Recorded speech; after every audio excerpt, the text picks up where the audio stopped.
야, 오늘은 저희 마켓타임이 모델에서 어떤 신호를 줄까요? MBN 골드의 신광선 매니저와 함께합니다. 어서 오십시오. 네, 안녕하세요. 신광선입니다. 네. 일단 지금까지 굉장히 적중률이 높은 저희 마켓타이밍의 결과. 오늘은 뭐라고 얘기할지 궁금해요.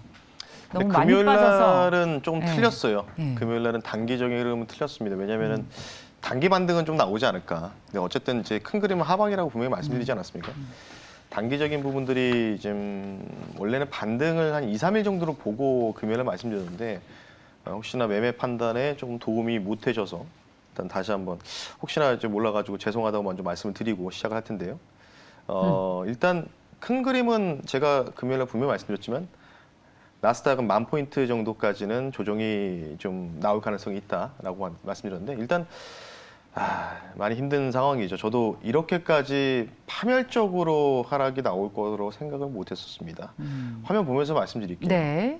일정 먼저 좀 주요 체크를 좀 할 텐데 일단 뭐 월요일 날은 별다른 건 없습니다. OECD 전 세계적인 이 중간 경제 전망이 있는데 빨간색으로 표시된 지점만 여러분 주목하실 필요가 있을 것 같아요. 빨간색은 일단은 화요일 날 있습니다. 9월 달에 이 컨퍼런스 보드 소비자 신뢰 지수가 굉장히 중요하다. 그러니까 지금 시장 자체가 여태까지는 지표가 안 좋게 나와야지만 시장이 올라갈 수 있다는 부분들이 통했지만 금요일 날 그 부분들이 완전히 깨져버렸다. 이제는 뭔가 이제 리세션에서 이제 경기 침체로 가는 이 구간에 좀 있다 보니까 그에 대한 부분들에 대한 우려감으로 좀 시장 자체가 좀 밀렸다라고 보시면 좋을 것 같고 뭐 파월 연준 의장 연설도 있습니다. 파월 연준 연설은 별다르게 저는 중요하다고 생각하지 않습니다. 어쨌든 계속해서 긴축의 강행 의지를 보였기 때문에 그러니 하시면 좋을 것 같고요. 그리고 이제 중요한 건 실적이겠죠.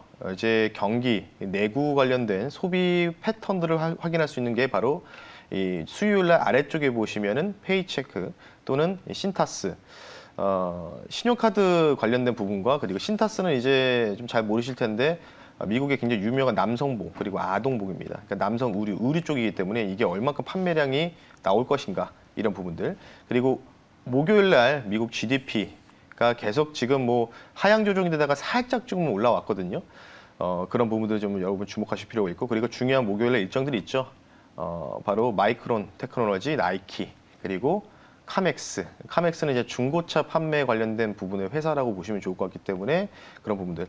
근데 이제 화요일과 목요일 날은 페드 파월 연준 연설에 이틀 동안에 수요일을 격일을 두고 있다. 그리고 마지막은 뭐 테슬라 AI 데이 있기 때문에 로봇주는 뭐 계속 아마 한 1년에서 2년 정도는 계속해서 변동을 보이면서 치고 가지 않을까 싶은데 8월 달에 PCE 물가지수가 있습니다. 이게 이제 부러지는지 여러분들 기치를 좀 주목하실 필요가 있다라고 좀 보시면 좋을 것 같고요. 결국은 이제 지난번에는 지표 관련된 부분들을 많이 언급해드렸지만 이제는 제가 실적을 좀 많이 해드리고 있죠. 네. 그러니까 이제 미국 경기가 좀 안 좋을 것에 대한 우려감들. 이전까지만 해도 경기가 안 좋으면 긴축을 속도를 조절할 것이다. 근데 이제 이게 안 통하는 시장이 금요일이었거든요. 보시면 좋을 것 같고 좀 테크니컬적인 분석을 좀 말씀드리겠습니다. 다음 한번 보면서 말씀드릴게요. 일단 뭐 제목은 다행히 빅스 지수는 트렌드 라인 상단에 걸려 있다라고 좀 보시면 좋은데 동그라미로 표시되어 있는 부분들이 그 일봉입니다. 일봉.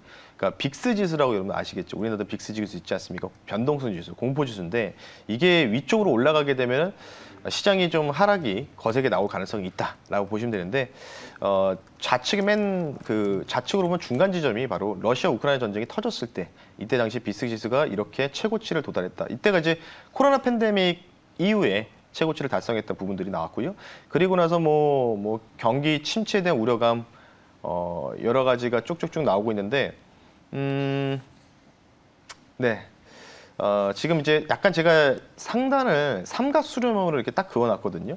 근데 지금 다행히 지금 상단 라인에 걸려 있습니다. 윗꼬리를 달고. 그러면 여기서 이제 더 치고 하지 못하면은 미국 시장의 조정이 좀 마무리되는데 만약에 여기를 그냥 뚫어버린다. 오늘이나 내일 정도에. 그러면 뭐 여기 지지받으면 계속해서 하락장이 예상이 된다. 이렇게 좀 보시면 좋을 것 같고. 네, 다음 한번 보겠습니다. 네. 뭐 안 좋은 지표만 가지고 나와서 죄송한데 지금 미국 시장의 현실이라고 좀 보시면 좋을 것 같아요. 시카고 거래소에서 계속 제가 한 달에 한 2번 정도 보름에 한 번꼴로 가지고 나오는 풋콜 비율인데 6개월 역대 과다입니다. 지난번에 말씀드렸고 요 트렌드 라인 상단 이 보라색 라인 있죠? 이 보라색 라인 뚫었습니다. 제가 여기까지는 열려 있어서 추가 하락은 나오지만 여기 뚫어서는 절대 안 되고 했는데 풋 비율이 테크니컬 쪽으로 뚫었다. 안 좋은 거죠. 네. 예. 그러니까 이제 지금 6개월 기준으로 역대 과다의 풋 옵션이 매수세가 굉장히 많이 몰렸다라고 좀 보시면 좋을 거고 마지막으로 이거 보면서 마무리 좀 하겠습니다. 여기 이제 조금 어렵게 구한 자료인데 이게 쉽게 얘기해서 뭐 Fear and Greed 인덱스 뭐 많이 보실 것 같아요. 그러니까 그런 감정에 대한 심리 지표인데 요거는 월가에서 펀드 매니저들, 월가 매니저를 통해서 볼 수 있는 패닉 셀링 상대 지수라고 있는데 맨 상단에 보시는 게 바로 SPX, S&P 500 지수라고 보시면 되는데요. 근데 아래쪽 보시면 파란색으로 되는 게 바로 패닉 셀링 상대 지수입니다. 이게 뭐냐면 셀링이 얼마큼 나왔느냐. 예. 그러니까 좀 뭔가 큰 하락이 나왔을 때 사람들의 그런 뭔가 패닉 셀링들이 많이 나왔느냐. 과매도권을 측정하는 건데 보라색으로 제가 우측으로 쭉 표시해 놨거든요. 보시면 동그라미 지점이 현재 구간입니다. 아직 패닉 셀링 구간에 도달한 편이 아니다. 그러니까 코로나 팬데믹 때는 좌측에 바로 나와 있죠. 보라색을 뚫어버리는 경우가 아래쪽으로 나왔지만은 아직은 우리가 좀 많이 빠졌다고 생각하지만 패닉 셀링 상대 지수는 아직 아니라고 하고 있다. 코로나 팬데믹 때보다 아직 패닉 셀링 상대 지수가 더 떨어졌다. 이렇게 좀 말씀을 드리면서 간단하게 주요 포인트 안 좋은 얘기만 많이 드린 것 같습니다. 죄송하고 이 정도로 마무리하겠습니다. 신 매니저님이 죄송할 일이 있습니까? 조장하는 것도 아닌데 그런 팩트를 전해주시는 거죠. 네. 풋 비율이 계속 올라간다는 얘기는 지난주부터 해주셨고 오늘 아침 저도 파이낸셜 타임즈를 보다 보니까 풋에 대한 ETF 계약 구매가 2020년 초반 대비 무려 4배에 달했다. 네. 그래서 이 소식을 얘기했더니 시장에는 장기로 보는 사람도 있고 단기로 보는 자금도 있는데 헤지 펀드들의 단기 트레이딩 자금의 성격일 것이다 라는 얘기를 앞서서는 또 6시 구간대에서는 했었어요. 네. 당장 봤을 때에는 패닉 셀링 상대 지수는 아직 아니다. 추가적인 하락 여력이 있다라는 지표들이 나오고 있는데 자 그렇다면 마켓타임의 모델을 공개하겠습니다. 오늘은 어떤 걸 볼까요? 오늘은 국내 증시를 봐야 되지 코스피 200을 준비해봤습니다. 네. 코스피 200에 대한 주간 타이밍별 모델입니다. 9월 마지막 주는 이번 주는 없어요. 그냥 이대로 갈 것 같아요. 네, 10월 첫째 주 방향 강도가 0이고 패닉 강도가 50% 그리고 10월 둘째 주가 방향 강도가 100%입니다. 저희가 10월 첫째 주와 둘째 주가 한국이 뭐 연휴가 좀 있잖아요. 그래서 거래일이 그렇게 많지가 않습니다.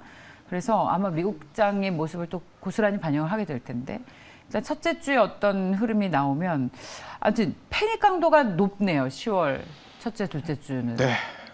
별로 마음에 드는 모델은 아님이라고 좀 말씀드리고 싶은데 9월 마지막 주. 그러니까 이전에 지금 코스피는 아직 저점을 안 깼거든요. 근데 이제 선물 지수는 깼다라고 보시면 되는데 이걸 좀 보면서 드리고 싶은 말씀이 뭐냐면 저는 사실은 이제 지난주 금요일에 약반등 정도는 나오지 않을까 2, 3회 정도 이렇게 좀 말씀드렸는데 그 지지라인이 다 모두 붕괴가 됐던 부분들이 있었다라고 좀 보시면 좋을 것 같고 그러면서 미선물도 본장에 가까워질수록 크게 빠지는 경우가 나오면 본장에서 마이너스 1% 이상 출발하지 않았습니까? 우리나라 시장에서의 미선물 당시에는 보합세를 좀 유지하고 있었어요. 근데 이게 쭉 빠졌던 부분이 있었고 뭐 침체에 대한 우려감들이겠죠. 일단 9월 마지막 주 일단은 우리나라 증시가 하락으로 진행이 금요일날 마감했잖아요. 주봉상 주간 마감으로. 이번 주는 뭐 약반등이 나왔으면 좋겠지만 약반등 이후에 다시 또 재차 하락이 나올 것이다. 이런 부분을 내포하는 거고. 그러니까 9월 이번 주는 그냥 맘 놓고 좀 보시는 게 좋지 않을까. 맘 편하게 가지시는 게 좋고. 그리고 10월 첫째 주와 둘째 주에는 패닉 강도, 반향 변경이 좀 없거든요. 물론 이제 다음 주에 대해서 정확하게 또 데이터 모델이 나오겠지만 첫째 주와 둘째 주에는 패닉 강도가 점진적으로 늘어난다라는 뜻은 뭐냐면 이 1주차와 2주차 사이에 우리나라 증시에 올해 바닥이 나올 가능성이 있다. 그렇기 때문에 가장 확실한 거는 패닉 강도가 100%가 둘째 주에 있지 않습니까? 그러니까 우리나라가 이제 연휴가 월요일마다 있잖아요. 첫째 주, 둘째 주에. 따라서 미국장의 변동을 통해서 우리나라 증시도 아마 10월 첫째 주 말이나 10월 둘째 주 초반에 올해의 단기 바닥을 볼 것이다. 이러한 부분들을 결과로 도출했다라고 좀 보시면 좋을 것 같고 마지막으로 다음 화면 보면서 마무리 좀 하겠습니다. 네. 이제 요거는 월가에서 이제 그 데이터를 뽑아왔을 때 S&P 500 기준으로 우리가 치면 코스피 200이겠죠. S&P 500이 1932년도 이후에 언제쯤, 그러니까 뭔가 하락장이 나왔을 때 언제 가장 바닥 구간이 확률적으로 높았냐라고 보니까 데이터를 확인해 보니까 10월 달이 9번이나 나왔다. 과거에는 5월 달에 5번 나왔고요. 10월 달에 9번 나왔습니다. 현실적으로 보면은 10월 달에 이 과거 통계 데이터를 보면 10월 달에 미국장이 바닥이 나올 가능성이 있는 통계가 있다라고 좀 보시면 좋을 것 같고, 그래서 아마 10월 초반까지 좀 뺐다가 아마 바닥을 만들어 주지 않을까, 올해의 바닥을. 그래서 타이밍 결론 말씀드리겠습니다. 1에서 2주차까지는 우리가 하락장세 예상해야 되고, 근데 이제 이 이후에 2주차 이후에 바닥을 만들지만은 약간의 좀 이제 제가 지난번에도 베어마켓 랜은 완벽하게 끝났다라고 분명히 언급해 드렸거든요. 따라서 반등을 노리더라도 일시적인 데드캣 바운스 정도로 여러분들 생각하실 필요가 있고, 이제부터는 지표에 대해서 망가지거나 좋은 부분보다는 앞으로 나올 미국 기업의 실적, 그리고 우리나라 기업의 실적도 마찬가지겠죠. 이제 실적 발표가 이제 점진적으로 나오지 않습니까? 잠정 실적들이. 이제부터 기업 실적들이 부러지는지 안 부러지는지 버텨주는지 이게 굉장히 중요하다. 그러니까 지표 별로 안 보셔도 되고요. 실적만 보셨으면 좋겠다라고 좀 말씀을 드리면서 마무리하겠습니다. 네. 지금까지는 미국 기업들의 실적이 나쁘지 않았어요. 네. 네, 이번 주에도 아주 굵직한 기업들의 실적이 나오는 만큼 우리 시청자분들께서 지금 어떤지 아십니까? 심리가? 리먼 사태가 몇 년 갔죠? 인버스, 곧버스 투자가 지금 기관 투자자들이 제일 많이 사는 종목이라던데요. 뭐 엄청 걱정들이 굉장히 많은 월요일 주식시장 시작 앞두고 있는 아침이어서 저도 웃을 수가 없습니다. 네. 오늘 어떻게 하시겠어요? 좀 매수를 하셨었잖아요, 지난주에. 짧게. 네. 오늘 어떻게 하시겠습니까? 오늘은 그냥 관망해야죠. 관망 좋습니다. 관망하겠습니다. 전략이 바뀐다면 또 말씀드릴게요. 네. MBN골드 신광선 매니저였습니다. 고맙습니다. 네, 감사합니다.